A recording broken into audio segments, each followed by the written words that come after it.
Good afternoon. Welcome to Royal Healthcare. May 6th world asthma ഡേയോടനുബന്ധിച്ച് പൊതുജനങ്ങൾക്ക് ഒരു ബോധവൽക്കരണം കൊടുക്കുവാനായി റോയൽ ഹെൽത്ത് കെയറിലെ പ്രശസ്ത ഫിസിഷ്യൻ കം ഡയബറ്റോളജിസ്റ്റ് ഡോക്ടർ ടുമാൻ കൃഷ്ണൻ നമ്മോട് ചേരുന്നു. Sir, good afternoon sir. Welcome to the show. Sir, ഈ ആസ്മ എന്നാണ് അതായത് ബ്രോങ്കിയൽ ആസ്മ അല്ലെങ്കിൽ ആസ്മ ഒരു ശ്വാസകോശ രോഗമാണ്.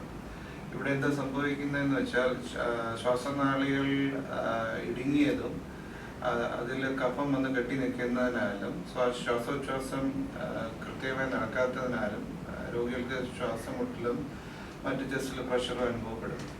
അതുകൂടെ തന്നെ അവർക്കൊരു വീസിങ് സൗണ്ട് അതല്ലെങ്കിൽ ഒരു കുറുകുറുപ്പ് അനുഭവപ്പെടും. അതിനെയാണ് ആസ്മ എന്ന് പറയുന്നത്. സർ, എന്താണ് ഈ ആസ്മ അറ്റാക്ക് അല്ലെങ്കിൽ ആസ്മയുള്ള രോഗികൾ ശ്വാസകോശത്തിൽ കണ്ടുവരുന്നത്? സാധാരണ ഈ ബ്രോങ്കിയൽ ആസ്മയുള്ള രോഗികൾക്ക് ഈ ശ്വാസനാളികൾക്ക് ചുറ്റും ചെറിയ പേശികളുണ്ട്. അത് ചുരുങ്ങുകയും തന്മൂലം ശ്വാസനാളികൾ ചുരുക്കം വരികയും അതുവഴി ശ്വാസവായു പൂർണ്ണ നല്ല രീതിയിൽ പോകാതെ വരികയും പിന്നെ അതോടൊപ്പം തന്നെ കഫം വന്ന് അടയുന്നതിനാൽ കൃത്യമായി അവർക്ക് ശ്വസിക്കാൻ പറ്റാതെയും വരുന്നതാണ് ഈ പ്രക്രിയ. അതിലൊരു 2-3 കാര്യങ്ങളൂടെ സംഭവിക്കുന്നുണ്ട്. പ്രധാനമായിട്ടും ഒന്ന് ബ്രോങ്കോസ്പാസം, അതായത് ആ ശ്വാസക്കുഴലുകൾ ചുരുങ്ങുക. പിന്നെ സംഭവിക്കുന്ന എന്താണെന്ന് വെച്ചാൽ ശ്വാസനാളിയിൽ വീക്കം വരിക, അതായത് ഇൻഫ്ലമേഷൻ വരിക. നീർക്കെട്ട് കാരണം ശ്വാസനാളികളുടെ വലിപ്പം കുറയും, അതിൻ്റെ വ്യാസം കുറയും. അതോടൊപ്പം തന്നെ mucus production, excessive mucus production, അതായത് അധികമായി കഫം ഉൽപ്പാദിപ്പിക്കപ്പെടും. അപ്പം ഈ ഇടുങ്ങിയ ശ്വാസനാളികളിൽ ഓൾറെഡി വീക്കവും ഇൻഫ്ലമേഷനും ഉണ്ടായാൽ ആ ശ്വാസനാളികളിൽ അതിൽ കഫം കൂടുതൽ സെക്രീറ്റ് ചെയ്യുന്നതിനാൽ കഫം കൂടുതൽ പുറപ്പെടുവിക്കുന്നതിനാൽ കഫം കൂടെ അടയും. തന്മൂലം രോഗിക്ക് കൃത്യമായിട്ട് ശ്വാസം എടുത്തുവിടാൻ ബുദ്ധിമുട്ടുണ്ടാകും. സോ ഇതാണ് 3 പ്രക്രിയകൾ. സർ, ഈ സാറിൻ്റെ ഇത്രയും എക്സ്പീരിയൻസ് വെച്ചിട്ട് ഈ ഒരു ആസ്മ പേഷ്യൻസിനെ സാർ ഹാൻഡിൽ ചെയ്ത കാര്യങ്ങൾ അല്ലെങ്കിൽ സാറിൻ്റെ എക്സ്പീരിയൻസ് ഷെയർ ചെയ്യും? ആസ്മ പണ്ടത്തെ അപേക്ഷിച്ച് ഇപ്പോൾ ആസ്മയുടെ അറ്റാക്കുകൾ വളരെ കുറവാണ്. നമുക്ക് എഫക്റ്റീവായിട്ടുള്ള മരുന്നുകളുണ്ട്, ഇൻഹേലേഴ്സിൻ്റെ രൂപത്തിൽ, ഗുളികകളുടെ രൂപത്തിൽ ഒക്കെ. അതിൽ ആസ്മകൾക്ക് പ്രത്യേകിച്ച് നമുക്ക് ഒരു റെസ്ക്യൂ ഇൻഹേലർ എന്ന് പറയുന്ന ഒരു സംഭവമുണ്ട്. അതായത് സ്പ്രേ ആണ്. അതായത് പെട്ടെന്നൊരു ശ്വാസം മുട്ടലുണ്ടാകുമ്പം പെട്ടെന്ന് അത് എടുത്ത് ഉപയോഗിക്കാൻ പറ്റും. കൂടെ തന്നെ ശ്വാസം മുട്ടൽ മാറും. ചിലപ്പോൾ 1 തവണ അല്ലെങ്കിൽ 2 തവണ പല തവണ ഉപയോഗിക്കേണ്ടി വരും. പിന്നെ എന്നൊരു മെയിൻ്റനൻസ് തെറാപ്പി ഉണ്ട്. അതായത് ലോങ് ആക്ടിങ് ആയിട്ടുള്ള ഇൻഹേലർ രാവിലെ വൈകിട്ട് 2 പോകൽ ഇതെടുക്കാൻ പറ്റുന്നത്. അതെടുത്തും പല രോഗികൾക്കും വിമിഷ്ടം വരും. അന്നേരമാണ് റെസ്ക്യൂ ഇൻഹേലറുകൾ ഉപയോഗിക്കുന്നത്. പിന്നെ അതോടൊപ്പം തന്നെ അലർജി കുറയ്ക്കുന്ന മോണ്ടിലിക്കാസ്റ്റ്, സെട്രിസിൻ പറഞ്ഞ മരുന്നുകൾ ചില സമയം ഈ പറയുന്ന ഇൻഹേലറിലും ഈ ഗുളികകളിലും ഒക്കെ നിന്നില്ലെങ്കിൽ രോഗികളുടെ എമർജൻസി ER ഡിപ്പാർട്ട്മെന്റിൽ വരികയും അതായത് അത്യാഹിത വിഭാഗത്തിൽ വരികയും ഇഞ്ചക്ഷൻസ് കൊടുക്കുകയും നെബുലൈസേഷൻസ് അല്ലാതെ കൊടുക്കുകയും വേണ്ടി വരാറുണ്ട്. ചില നേരങ്ങളിൽ ഈവൻ രോഗികൾക്ക് ICU കെയറും വേണ്ടി വരാറുണ്ട്.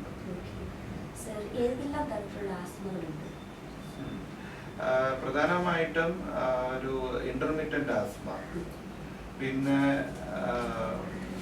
പെർസിസ്റ്റന്റ് ആസ്മ, അങ്ങനെ 2 ആസ്മ വേരിയന്റുകളാണ് ഉള്ളത്.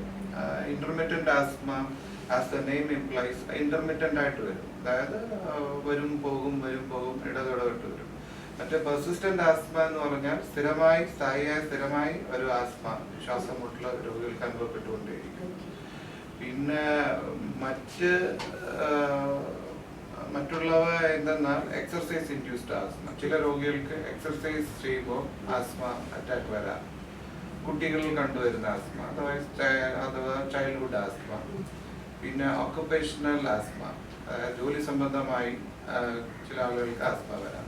പ്രത്യേകിച്ച് പെയിന്റ് ജോലികളിൽ ഏർപ്പെട്ടിരിക്കുന്നവർ, അതിൻ്റെ ഫ്യൂംസ് അടിക്കുമ്പോൾ, അല്ലെങ്കിൽ കാർപ്പൻറ്ററിങ് വർക്കുകൾ ചെയ്യുന്നവർ, ഈ തടിയൊക്കെ അവർ പോളിഷ് ചെയ്യുന്നതിൻ്റെ ഒക്കെ കൂട്ടത്തിൽ അതിൻ്റെ പൊടി തട്ടി ശ്വാസം മുട്ടൽ, അതായത് എന്തെങ്കിലും ഇറിറ്റേറ്റിംഗ് ഓബ്ജക്ട്സുകൾ ശ്വാസകോശനെ ഇറിറ്റേറ്റ് ചെയ്തിട്ട് ബ്രോങ്കോസ്പാസവും തുടർന്നുള്ള ഇൻഫ്ലമേഷനും കഫമൊക്കെ ഉണ്ടായി രോഗികൾക്ക് വിമിഷ്ടം വരാം. ഈ ആസ്മയുള്ള രോഗികൾ ലൈഫ് ടൈം ആയിട്ട് അവർക്ക് മെഡിസിൻ എടുക്കണോ അതോ ഇതിനൊരു സൊല്യൂഷൻ ഉണ്ടാവും? ആസ്മയുള്ള ആരോഗ്യങ്ങൾക്ക് ലൈഫ് ടൈം ആയിട്ട് മെഡിസിൻസ് ഉണ്ടാവും, അതിനൊരു സൊല്യൂഷൻസ്? അതെ, ശ്വാസകോശം ചുരുങ്ങുന്ന പലതരത്തിലുള്ള അസുഖങ്ങളുണ്ട്. അതിൽ വളരെ കോമൺ ആയിട്ട് കാണപ്പെടുന്നതാണ് ബ്രോങ്കിയൽ ആസ്മ. അത് നിങ്ങൾ സൂചിപ്പിച്ചതുപോലെ തന്നെ അത് ലൈഫ് ലോങ് മെഡിസിൻ എടുക്കേണ്ടി വരും. അതുകൊണ്ട് തന്നെയാണ് നമ്മൾ അതിന് ഇൻഹേലേഴ്സ് കണ്ടുപിടിച്ചിരിക്കുന്നത്. കാരണം ഈ ഗുളികകൾ ഇഞ്ചെക്ഷൻസ് ഒക്കെ എന്ന് പറഞ്ഞാൽ നമ്മൾ കഴിച്ചു കഴിയുമ്പോഴത്തേക്ക് അത് രക്തത്തിൽ അലിയുകയും മറ്റ് അവയവങ്ങളിലെല്ലാം ചെന്നിട്ടാണ് കുറച്ച് ശ്വാസകോശത്തിലൂടെ ചെല്ലുന്നത്. അപ്പോൾ അതുകൊണ്ട് തന്നെ അതിൻ്റെ ക്വാണ്ടിറ്റി കൂടുതലായിരിക്കും മരുന്നുകളുടെ. അപ്പോൾ എല്ലാ അവയവങ്ങളിലും പോയിട്ട് കുറച്ചേ എത്തത്തുള്ളൂ. സിസ്റ്റമിക് അബ്സോർപ്ഷൻ കൂടുതലാണ്, ബ്ലഡിൽ അലിയുന്നത്. വേറെ ഇൻഹേലേഴ്സ് അതുകൊണ്ടാണ് കണ്ടുപിടിച്ചത്. അതിനകത്ത് മരുന്നിൻ്റെ ക്വാണ്ടിറ്റി കുറവാണ്. അത് ഡയറക്റ്റ് ചെറിയ പാർട്ടിക്കിൾസ് ആണ്, ഡയറക്റ്റ് ലങ്സിലോട്ടേ പോകത്തുള്ളൂ. അത് സിസ്റ്റമിക് അബ്സോർപ്ഷൻ, അത് ബ്ലഡിൽ അലിയുകയും മറ്റു അവയവങ്ങളിലും പോകുന്നതിൻ്റെ സാധ്യത വളരെ കുറവാണ്. സോ അങ്ങനെയുള്ള അതുകൊണ്ടാണ് ഈ രോഗികൾക്ക് ഇൻഹേലേഴ്സ് നമ്മൾ പ്രിസ്ക്രൈബ് ചെയ്യുന്നത്. ആ ഇൻഹേലേഴ്സ് എടുക്കുന്നത് കൊണ്ട് തന്നെ ഒരു ഗുണം എന്താണെന്ന് വെച്ച് കഴിഞ്ഞാൽ അവർക്ക് ലൈഫ് ലോങ് ഉപയോഗിക്കാം. മറ്റുള്ള പാർശ്വഫലങ്ങളിൽ ടാബ്ലറ്റുകളെ അപേക്ഷിച്ച് കുറവായിരിക്കും.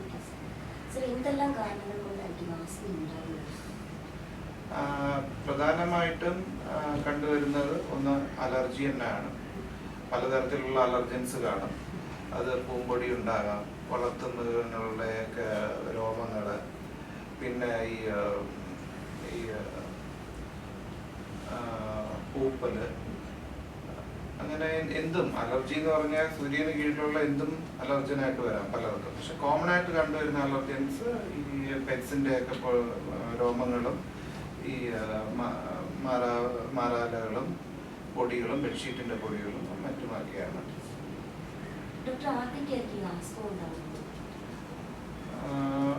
അത് കൃത്യമായിട്ട് പറയാൻ പറ്റില്ല. കുട്ടികളിൽ കണ്ടുവരുന്നുണ്ട്, ഞാൻ പറഞ്ഞ ഒരു ചൈൽഡ്ഹുഡ് ആസ്മ. പിന്നെ ചില ജോലിപരമായിട്ട് അവർക്ക് നെൽകർഷകർ, ഈ ആസ്ബസ്റ്റോസ് ഷീറ്റിൽ പണിയെടുക്കുന്നവർ, പിന്നെ പൂമ്പൊടി, അങ്ങനെയുള്ള അലർജൻസുമായിട്ട് ഇന്ററാക്ട് ചെയ്യുന്ന ആൾക്കാർക്കും ഒക്കെ വരാം. പ്രായമുള്ളവരെല്ലാം കണ്ടുവന്നിട്ടുണ്ട്. അവർക്ക് പ്രധാനമായിട്ടും അവർക്ക് ഷോർട്ട്നെസ് ഓഫ് ബ്രെത്ത്, ശ്വാസം എടുത്തു വിടാൻ ബുദ്ധിമുട്ട്, പിന്നെ ശ്വാസം എടുത്തുവിടുമ്പം വിസിലിന്ന് വരുന്ന ശബ്ദം പോലെ ഒരു കൂക്കു ശബ്ദം, ഒരു കുറുകുറുപ്പ്. അവർ കൂടുതലും കുറുകുറുപ്പ് ഡോക്ടർ അങ്ങനെ പറയാറ്. അതായത് വീസിങ് എന്ന് പറയും. അതൊരു മ്യൂസിക്കൽ വോയിസ് ആണ്, ഒരു വീസിങ് സൗണ്ട് വരും. അത് കൂടുതലും ആസ്മ ഫ്ലെയർ അപ്പ് എന്ന് പറയും. അതായത് ആസ്മ എക്സാസർബേഷൻ. അതായത് ആസ്മയുള്ള ഒരാൾക്ക് ആസ്മ പൊട്ടി പുറപ്പെടുന്നു, അതൊരു ആസ്മ അറ്റാക്ക്. യൂഷ്വലി ആ ടൈമിലാണ് നമുക്ക് ഈ വീസിങ്ങും അതൊക്കെ. ഇവൻ നമുക്ക് രോഗി അടുത്തൂടെ വന്നിരിക്കുമ്പോൾ തന്നെ നമുക്ക് നമ്മുടെ ചെവി കൊണ്ട് കേൾക്കുവാൻ സാധിക്കുന്നതാണ്. പിന്നെ രോഗികൾക്ക് ഒരു ചെസ്റ്റ് ടൈറ്റ്നസ് ഉണ്ടാകാം, ചെസ്റ്റ് പെയിൻ, ഒരു പ്രഷർ ഫീൽ ചെയ്യും അവർക്ക് ചെസ്റ്റിനകത്ത്, എന്തോ ഒരു കൺജഷൻ ഇറുകുന്ന മാതിരി മറ്റും വരാറുണ്ട്. ചില രോഗികൾക്ക് അതിൻ്റെ കാഠിന്യം അനുസരിച്ച് അവർക്ക് ഒരു സെൻറ്റൻസ് പൂർണ്ണമായിട്ടും സംസാരിച്ച് തീർക്കാൻ കൂടെ പറ്റാറില്ല. Status asthmatic.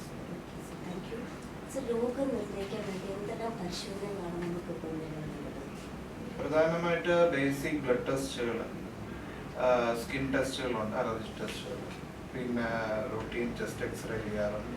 ഏറ്റവും പ്രധാനമായിട്ടും നമ്മൾ റിലേ ചെയ്യുന്ന സ്പിറോമെട്രി എന്ന് പറഞ്ഞിട്ടുള്ള lung capacity, pulmonary function test തുടങ്ങിയവയാണ്.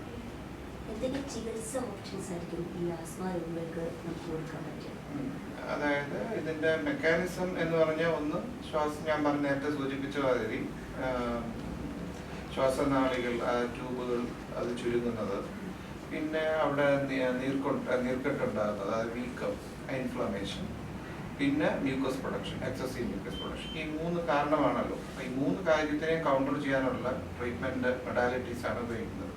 ഒന്ന് ഇൻഫ്ലമേഷൻ, അതായത് നീർക്കെട്ട്, അത് കുറയ്ക്കാനുള്ള മരുന്നുകൾ, ആന്റി ഇൻഫ്ലമേറ്ററി. പിന്നെ ഞാൻ പറഞ്ഞു ഈ പറഞ്ഞ മാതിരി ശ്വാസനാളികൾ ചുരുങ്ങുന്നു, അപ്പോൾ ബ്രോങ്കോ ഡയലേറ്റേഴ്സ്. പിന്നെ നമ്മൾ അലർജിയെ കൗണ്ടർ ചെയ്യാൻ വേണ്ടിയിട്ട് ആന്റി അലർജൻസ്, ആന്റി ഹിസ്റ്റാമിൻസ് എന്ന് പറയും. പിന്നെ ഇൻഫെക്ഷനോ വല്ലോ കാരണമാണ് ഇതുപോലെ ഉണ്ടായിട്ടുണ്ടെങ്കിൽ ആന്റിബയോട്ടിക്സും, പിന്നെ അണ്ടർലൈൻ കോസുകളെ ട്രീറ്റ് ചെയ്യുക എന്നുള്ളതാണ്.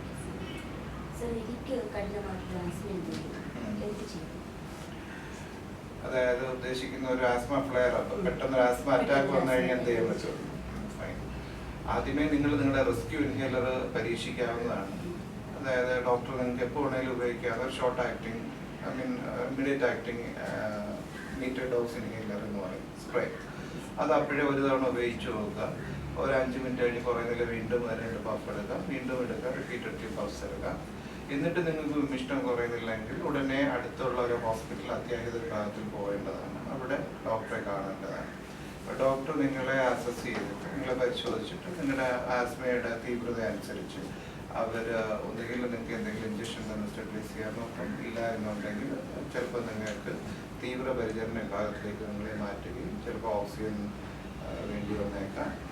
പിന്നെ മറ്റുള്ള ചികിത്സാ രീതികൾ, ഇഞ്ചക്ഷൻസും കാര്യങ്ങളും. എന്നിട്ടും നിന്നില്ല എന്നുണ്ടെങ്കിൽ പിന്നെയും കൂടുതൽ ലൈഫ് സേവിങ് കാര്യങ്ങളായ വെന്റിലേറ്റർ തുടങ്ങിയുള്ള കാര്യങ്ങളായിട്ട് മുന്നോട്ട് പോകുകയാണ്. Okay, sir. Thank you so much for your valuable time. Thank you.